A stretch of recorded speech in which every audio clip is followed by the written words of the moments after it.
Welcome back, biologists.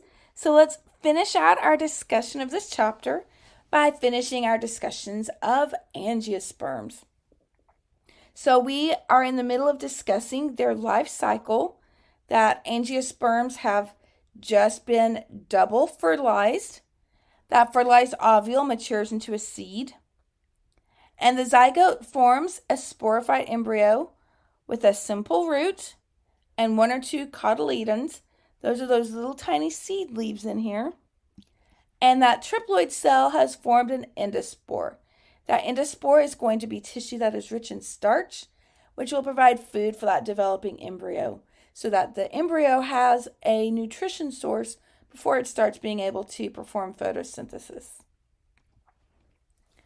If the condition is favorable, it's the right temperature, the right rainfall, it's in nice fertile soil, the seed will germinate. And if it germinates, it'll start growing little roots, a little stalk, and eventually become a mature plant. For the seed to germinate, the seed coat is going to have to rupture or break open, and the embryo will emerge as a seedling. And that food in the endospore and in the cotyledons will be used for energy for the plant to grow its roots and its stem until it starts performing photosynthesis. This ovule has been fertilized and will become a seed. Each of its cells contains one or more sets of chromosomes, but the number of sets of chromosomes differs among the parts of the ovule. Double fertilization converts the large central cell from diploid to triploid, while the egg becomes a diploid zygote. The surrounding integuments remain diploid as they were before fertilization. The embryo is a young plant that grows from the zygote, while the large central cell grows into food-storing endosperm. All this is enclosed within a protective seed coat that grows from the integuments around the ovule. Taking food through its stalk, the developing seed expands its endosperm and embryo. When the embryo is mature and dormant, the integuments develop into a protective seed coat and detach from the ovary wall. The main axis of the embryo has a root apex and a short stem that may have a few tiny leaves, not shown here, near the shoot apex. The cotyledons are part of the embryo. They're the first leaves. Monocots have one cotyledon. Eudicots have two. Okay, that last sentence. Monocots have one cotyledon, eudicots have two. We're going to come back to that because the difference between a monocot and a eudicot is actually a little important in this class. So then let's describe the various angiosperms we have. So extant gymnosperms diverged from angiosperms about 305 million years ago. That doesn't mean that that's when angiosperms started to exist. That's just when that last common ancestor existed for gymnosperms and angiosperms. But if we put living gymnosperms here, it seems the actual closest relative of our angiosperms, which are all these plants, is an extinct seed plant called the Benedictales, which is a seed plant that had flower-like structures. So, we had seeds, we had flower-like something there, which makes it seems pretty similar to the angiosperms that we have.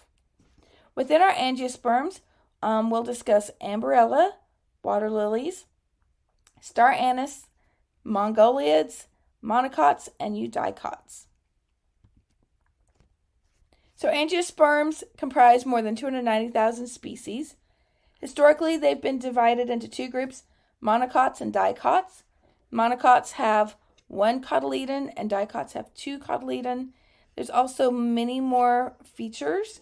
This is a table you should familiarize yourself. What is a monocot characteristic and what is a eudicot characteristic? However, the phylogeny of dicots has been found to be a little bit more complicated. And so the eudicots are going to form a clade that includes most of the species that were originally dicots. And then we also have these mongoliids, which would be magnolias, star anise, water lilies, that are more basal forms of our angiosperms. Okay, how many features can you remember that distinguish monocots and dicots? See how many of those features you can remember. That is all on that table right there. Okay, so the remaining dicots are several small lineages besides the monocots and eudicots. We have our basal angiosperms, which are flowering plants belonging to the oldest lineages, such as Amberella, water lilies, star anise, and the magnolias. Magnoliids share some traits with basal angiosperms, but they evolved a little bit later than our Amberella and other basal angiosperms.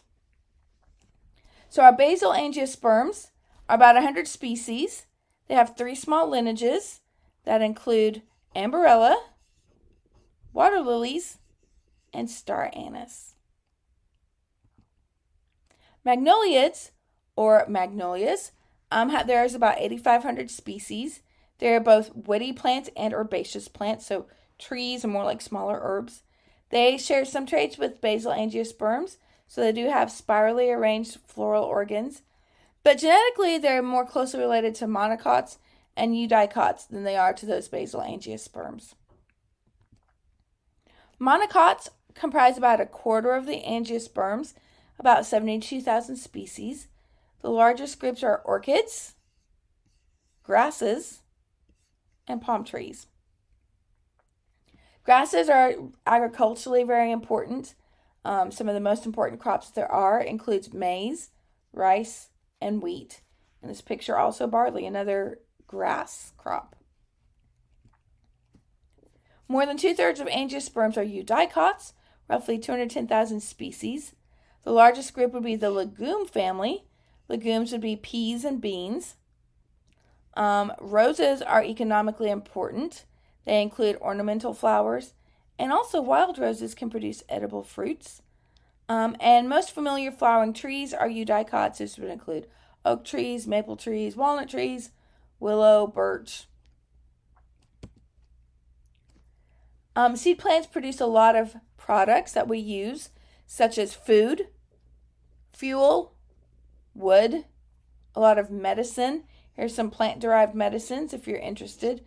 Atropine comes from belladonna plant, used to dilate your eye pupils. Digitalin from foxglove is a heart medication. Menthol from eucalyptus is a throat soother. Quinine from a tree is a malaria preventive. Not a very good one anymore, but kind of. Taxol from the yew plant is an ovarian cancer drug. Tubercularine from the curare tree is a muscle relaxant. And vinblastine from periwinkle flowers is a leukemia drug. Most of the food that we eat comes from angiosperms. If you think of all the fruits, most of the vegetables, the cereal grains, most of these are angiosperms. And our reliance on seed plants makes preserving these plant diversity critical for our future success as humans. Okay, so that concludes this chapter. So we have surveyed our plant and fungal kingdom, and we will spend the next couple of weeks kind of going in depth, learning about the biology of our plants. I will see you later, and as always, let me know if you have questions. Email me or come visit me during office hours. See you later. Bye.